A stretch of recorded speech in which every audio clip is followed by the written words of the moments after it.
Hey everybody, this is Rich Stroffolino here. We're going to get started with the Gestalt IT Rundown in just a second. We'd like to let this roll for a little bit just in case there's any cutoff, in case Facebook is trying to keep us on their platform and not let me easily share this on YouTube. I explain it every week, but it's no less fun every single time. And hey, guess who's back? I always point the wrong way. It's Tom. Hey, he's over there. That's his name on the bottom. You can see it. So we're going to get started, I think right now. So Tom, are you ready to do this? Let's do it. You're allowed to talk, Tom. It's okay. All right, I'm going to turn to broadcaster man now. 3, 2, 1. Hello, all, and welcome to the Gestalt IT Rundown, your weekly look at the IT news of the week. I'm your host, Rich Stroffolino. It says so right down there, so it must be true. I'm joined, as always, occasionally, by my co-host, the man to my left, although if I point that way, he's not over there. It's the networking nerd himself, Tom Hollingsworth. Tom, welcome back. Your world travels are finally over. I know. I spent a couple weeks in Conference Neverland, and unfortunately, I had to come back to the real world and grow up. So here I am. But I'm not wearing green tights, so that's important.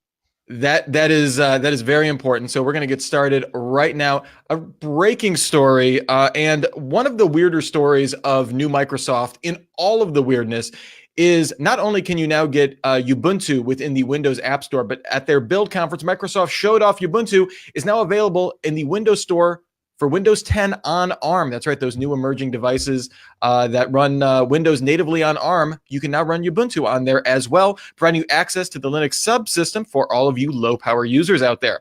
Oddly, there's no broad x86 compatibility. It's basically 64-bit processors and ARM, so I guess if you're running some Atom processor, you're out of luck. But we while you were out, Tom, we kind of looked at Canonical's 18.04 release of Ubuntu, and kind of endemic of a shift from them going from looking at the operating system as more of an overall maybe media platform or a next gen OS to kind of launch some broader ambitions on, and maybe a shift back to more familiar territory. They went back to the genome window interface, kind of abandoning their more ambitious Unity interface. They're really focusing now on a lot of their server applications, and I think refocusing the company. Does this surprise you? And is it just weird to see Ubuntu on ARM on Windows? That whole phrase just makes me think I'm in the Twilight Zone. But at the same time, I mean, we know that Windows RT, which is the Windows version that runs on ARM, and the Surface RT got no traction whatsoever. They killed that thing as fast as they possibly could. They killed it faster than Walking Dead characters. So there's no place for them to go after this. I mean, what are they going to do? And honestly, this is kind of, as you said, this is very endemic of new Microsoft. Nadella doesn't care about the platform because let's face it, the operating system is not the platform anymore. Sorry, Bill Gates. I know you're a fan and I know you're watching with Larry Ellison. The operating system is not a thing anymore. The applications that run on the operating system, those are. And Nadella doesn't care. As long as his users can get to Office 365 or, Minecraft, good. We're set. I always forget that Microsoft owns Minecraft. That's so weird to me. Well, and the other weird thing then to think about that is Ubuntu as an app. Like that kind of mentality, and like Linux, the ability to run Linux as an app is also weird. And that's the dystopia that we live in. Yeah. Speaking of dystopias, Tom, do you like encrypted email? Too bad. Security researchers revealed a new exploit that could let people view PGP and SMIME encrypted emails in plain text. Can we pronounce that SMIME? SMIME? Yes. Is that cool with the crypto people? Okay. Dubbed eFail, the exploit requires attackers to have copies of the encrypted email, so a little bit of vulnerability there already, and then inserting that into an unseen portion of an email body that's sent back to either the senders or the recipient. So it's really not a PGP flaw so much. It's a flaw in how email is rendered, how like different body texts are rendered in email, and then using that as a vector to kind of sneak in some decryption on the side there. When the original sender or intended recipients open it, basically it's viewable and you can do what you want there. So right now, the mitigations there are none. Don't use PGP. Encrypted email is basically what the EFF is saying. They're recommending if you really need to send secure communication, send to Signal. I have to put a little caveat on this because, yeah, there's probably a reason you're using encrypted email if you really need it. But I mean, even with this exploit, one, it's not like you can just do it on every single email. You still have to have copies of these emails. Two, still better than regular email, which is broadly insecure and basically easily snoopable and spoofable and all that stuff. Like, how big of a deal is this, Tom? Well, the problem is when you get right down to it, PGP hasn't been broken. That's the thing. If trust me, if PGP had been broken, this would be like the rooftops would be on fire at this point. Really, if you want to get down to brass tacks, what they've done is they've wrapped the PGP encrypted text in an image tag. And so when your email client sees that, it decrypts the text to call an image with plain text. I mean, it's deviously brilliant when you think about it. You're exploiting HTML news readers or email readers. And God, I wish I'd have thought of it 5 years ago. I'd probably be rich. But it's the people who use PGP turn off HTML rendering in your emails. Hell, just use Mutt, use Pine, use something else. A lot of people, a lot of the newer mail clients, Spark was one of the ones that was crowing about the fact that they don't have this problem because they separate the HTML rendering engine. You can intercept loading remote images or something like that. I mean, it's kind of the world that we live in. By the way, disabling remote images also tends to turn off a lot of tracking things that get embedded in emails. So you might want to consider that. I like Signal. It's a useful app, but it's not going to replace PGP at this point. So yeah, but is this a sign that, I mean, not a sign, is this a side effect that email was never designed to be secure, and PGP is like a good way to secure an insecure thing? But whenever you have something like that, as much as I love email, like I love the fact that email is probably going to be one of these last weird open standards that just works everywhere and is kind of awesome. You can build cool stuff on top of it, and we're all going to go to this proprietary hellscape that awaits us all with weird apps like I know Signal's based on open standard. Anyway, like I don't want to besmirch the beauty that is email, but are we going to have continuing problems with this, with like good encryption on a bad standard, on an insecure standard? It's the defensive fight that you have to wage whenever you come up with something like an encryption algorithm. You're always going to be plugging holes that other people are finding. And yeah, people are like, oh my God, this is a huge hole. Well, guess what? You didn't find it 10 years ago. It couldn't have been that big. I know it's a Spectre level of long tail on this. Although it does make you wonder, like, I'm sure someone figured this out a long time ago and just never disclosed it. So fun times. In much better news, in non-proprietary hellscape news, the Wi-Fi Alliance announced the Wi-Fi certified EasyMesh program, providing a standard for mesh network interoperability. Yay! The standard is software only, so you basically don't need any specific hardware other than being able to do 802.11n from what I was seeing, and it allows certified mesh gateways to communicate with APs from different vendors. The standard would still provide for mesh scaling and load balancing, so kind of the basic features that you need to be called a mesh network.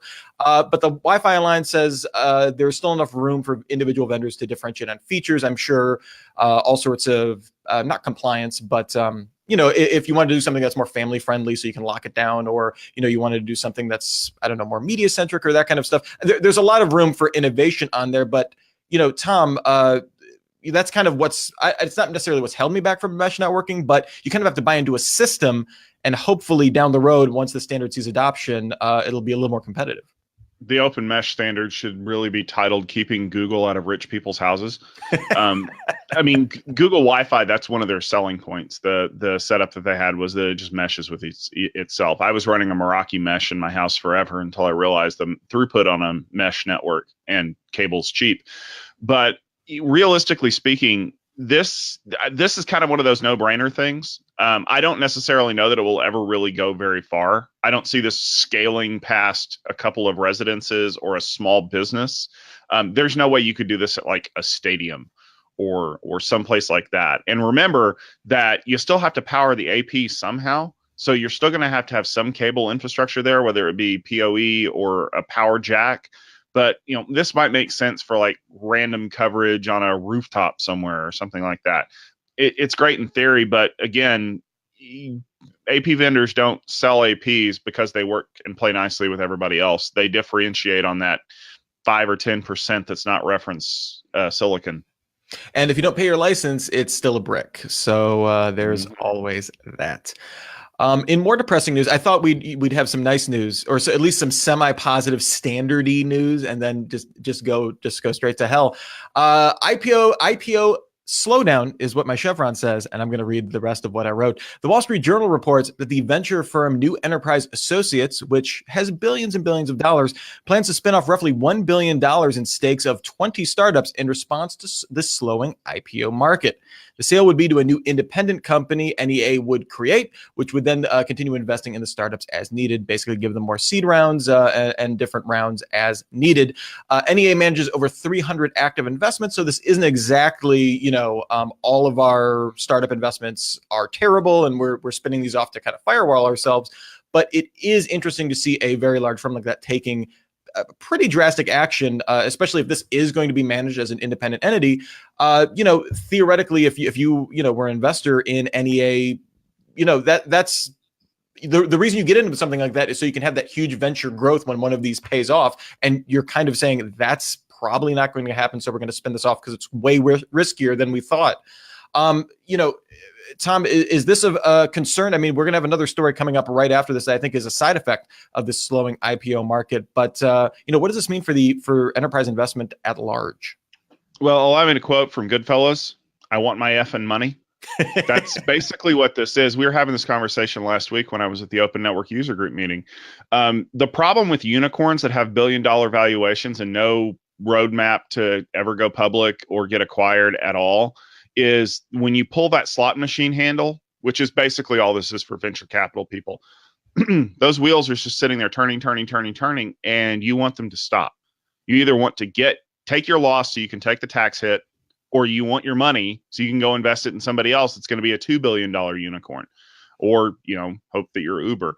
The problem is they're getting antsy. They're getting cold feet because they want their money. And it used to be what they would do is they'd hold back on that next round. Well, we're not going to give you a Series C. You need to show us something. They're stalled, and they're not going to pull through. And like you said, we're starting to see the fallout from the companies that don't want to fund those rounds. Now it's like, well, you need to find somebody to buy you because I'm not giving you anything else. It's funny you should mention acquisitions, Tom, because we saw some interesting acquisitions just after last week's show. We heard that Google acquired Velostrata, and now this week we heard, as my chevron down below says, that HPE is buying Plexxi. Velostrata is if you're not familiar, is a mass cloud migration solution. So it makes sense for Google and Google Cloud Platform and all that jazz. It kind of reminds me of what Oracle did with their Revelo acquisition, providing a way to use their cloud for people that aren't necessarily cloudy people. So I'm wondering, though, how Plexxi fits into HPE's overall hybrid plans. I mean, they've already acquired SimpliVity, which is arguably an interesting play there. Which is a bigger deal overall, and how does this fit in for HPE, Tom? So Antonio Neri needs on-premises devices. He needs hybrid cloud. He needs people to build data centers. He does not need people to evacuate every bit over to Amazon or Google Cloud Engine or what have you.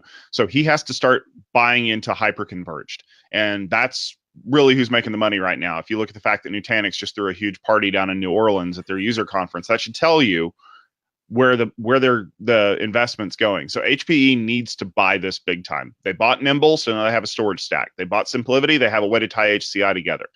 Plexxi is the networking component of this.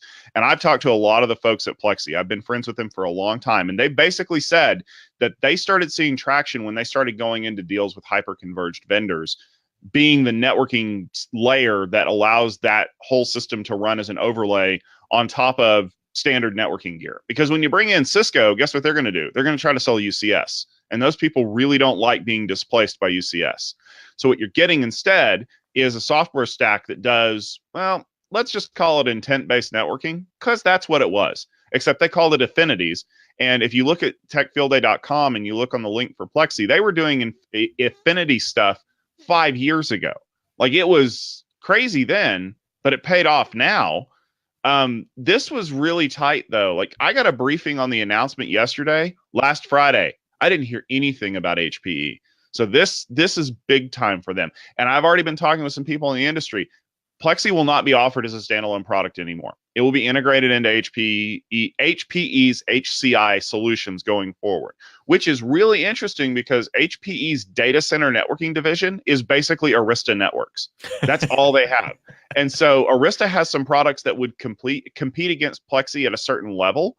And so right now the statements from HPE are that the Arista relationship isn't going to change, and then there's not really any competition. So what I see this being is this is going to be an orchestration layer for people who are installing HCI. And if you want to really put some beef behind what you're doing with this orchestration product, that's when you go with Arista and that stuff. So does this, I mean, kind of the classic benefit of HCI, or the claimed benefit of HCI, is one, it's way easier to provision. I mean, you already get that with kind of the simplicity component of this, that Plexxi doesn't add to this. But that's interesting. I totally forgot about the Nimble acquisition, but you throw that piece in, you start getting more of a hybrid cloud story there. And then throwing in the Plexxi acquisition, does HPE have the chops to deliver this? And two, could this actually deliver on like these single pane of glass, single interface to manage these seemingly, storage networking server? Is that feasible for HPE to deliver long term? Maybe not tomorrow. Yeah, well, yeah, not tomorrow, because there's a lot of integration work that has to happen, especially with the products that they've already gotten. Could HPE pull this off? Well, yeah, they're always capable of it. I mean, they may be one of the last large IT shops that could do it, because everybody else is trying to build on their own version of things. Now, single pane of glass, I love that term. Yeah, it's all going to be an IMC. It's just going to be how many modules in IMC is this going to be? That's a lot to digest. And man, I don't know. I hope it works. I really do. Well, let's face it. If it doesn't, that's the end of HPE. They are staking the long-term viability of what's left of HP on hyperconverged. And if that fails, you're going to see some really unhappy board members. So you're saying the machine isn't paying off? No, because it turns out machine learning is a feature, not a product. That's weird. And I refuse to say the A word, because it's not AI. It's advanced predictive modeling and machine learning. And if you want to hear a little bit more about this, I'm sure that we can find a way to get Dr. Rachel Traylor onto one of our podcasts to scream at the heavens that it's not artificial intelligence. Yeah, if you're interested in that, we had an interview with Dr. Traylor up on gestaltit.com. You can search for that. Just search for Dr. Traylor, AI, ML, and you'll find it. And yeah, it really does a really good job of outlining what's what with that. So Tom, I guess the other question is, how does this impact HPE's, seeming competitors? Does Dell EMC have something in-house for this? Are they going to make an acquisition to better compete? Is there anyone obvious that's like, who's the odd man out here? It's weird. Dell's been trying to do this whole hyper-converged infrastructure in-house for a long time. And I mean, they decided to buy a storage piece. It just happened to be EMC. And so they're working with VMware to kind of build some of that networking component. Now, the thing is this is going to be like flagship HCI. It's going to be expensive as all get out. Now, it's going to work beautifully because you've got all the pieces there to tie it all together. They also have Pivotal that they can call on. VirtuStream, they can push all of that stuff back and forth between hybrid cloud. And really, when you look at VMware's recent announcements, they're focused more on the far side of that cloud. So they're looking at, being able to move VMs in and out of AWS, in and out of Azure. So yeah, Cisco, oh man, UCS is huge. But every time they try to do a hyper-converged solution, I think HyperFlex is what it is. I've heard a lot of HyperFlex recently, but the problem is a lot of people I talk to still aren't 100% sold on it. They still see Cisco as a networking company. Is Nutanix in such a position, I guess? So is the HCI question, we're looking for to be number two? Is it kind of replicating what we're seeing with public cloud? I mean, public cloud, everyone's racing for number three at this point. But yeah. Is it Nutanix and whoever wants to be second at this point? Pretty much. Nutanix has a commanding lead because they struck while the iron was hot. And let's face it, Dheeraj and his team had a lot of really great experience in melding all of that stuff together. So it really is their race to lose. And a lot of people are going to be fighting over second place. You got Dell, you got EMC, you got Cisco, you've got NetApp. Yeah, it was just good. Yeah. who's going to pull it off? And that's going to be the question. And the thing that Nutanix needs to worry about is they need to keep making acquisitions. They need to build a more robust networking layer, because Nutanix was in love with Plexxi. They thought Plexxi was the greatest thing since sliced bread. And now they need to go find a new baker because they're off the market. And if they start losing, if they start skipping out on pieces that people find important, they're going to find that whoever does end up winning that dogfight for number 2 is going to be gunning for them hardcore, and they are going to lose a lot of that lead that they've built up. All right, well, that's just about going to do it for us today on the Gestalt IT Rundown. Tom, it's been great to have you back. We missed you. You were at ONUG. You were at Dell Technologies World. Where else were you? There was another thing you were at before that, right? I was in Interop too. They were across the street from each other, so I got like 40,000 steps in one day. So we'll maybe have to do a special episode to get us caught up on all of the cool event announcements that we missed while you were out. But we'll be back next Wednesday with a regular your weekly look at the IT news. Next Wednesday, 12:30 p.m. Eastern. I think we're going to get back on doing that on the reg, as it were. And Tom, if people want to check out some of your stuff, where can they go? Yeah, the most real-time way to get in touch with me is my Twitter feed, which my handle is Networking Nerd. You can also read my blog, networkingnerd.net. I've had a couple pieces come out on gestaltit.com recently regarding some announcements that I've seen. Maybe some other pieces coming up pretty soon. Just Google Networking Nerd, and I'm sure you'll probably find something I've written somewhere. Excellent. And yeah, gestaltit.com. We had recently had a podcast you hosted or moderated. I don't know what we're calling that. All about how automation is going to destroy the networking jobscape. As you know, at more dystopia. That's the premise, at least. Find out what Tom really thinks. gestaltit.com/podcast. I'm at Mr. Anthropology on Twitter, MR Anthropology. You can find me there for all sorts of observations, witty and otherwise. Until next time we meet, remember, everybody, have a super sparkly day.